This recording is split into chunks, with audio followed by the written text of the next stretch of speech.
പറഞ്ഞ വാക്കുപാലിച്ച് ഹർത്താൽ ദിനത്തിലും പാവപ്പെട്ട രോഗികൾക്കുള്ള ഭക്ഷണപ്പൊതിയുമായി ഡിവൈഎഫ്ഐ പ്രവർത്തകർ എത്തി.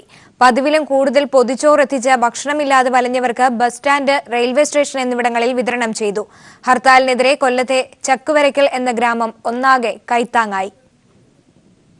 ബി.ജെ.പി. ആർ.എസ്.എസ്. സംഘത്തിന്റെ പ്രതിരോധങ്ങൾ മറികടന്ന് കിലോമീറ്ററുകൾക്ക് അപ്പുറത്തു നിന്നും എത്തിച്ച പൊതിച്ചോറിന് വയറിന്റെ നിറവിന്റെ സന്തോഷം മാത്രമല്ല, അഭിമാനവും ഉണ്ടെന്ന് ആശുപത്രിയിൽ കഴിയുന്നവർ പറഞ്ഞു.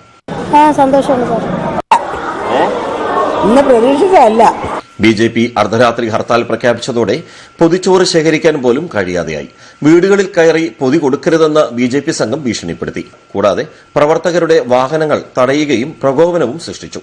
ഇവരുടെ ഭീഷണിയിലും പ്രതിരോധത്തിനുമെതിരെ ഒരു ഗ്രാമം ഒന്നാകെ രംഗത്തിറങ്ങിയെന്ന് ഡിവൈഎഫ്ഐ നന്ദിയോടെ സ്മരിച്ചു.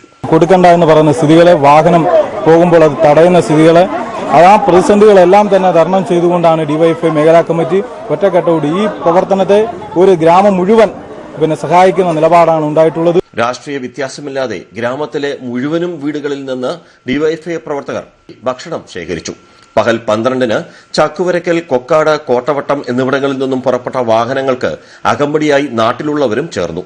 യാത്രക്കിടയിൽ പല സ്ഥലത്തും ഹർത്താൽ അനുകൂലികൾ വാഹനസംഘത്തെ തടയാൻ ശ്രമിച്ചു. ഇതിനെ നാട്ടുകാരും പൊതുപ്രവർത്തകരും ഇടപെട്ട് ഒഴിവാക്കി. വാഹനവ്യൂഹം ദേശീയപാതയിൽ എത്തിയതോടെ പോലീസും സംരക്ഷണവുമായി എത്തി. News bureau.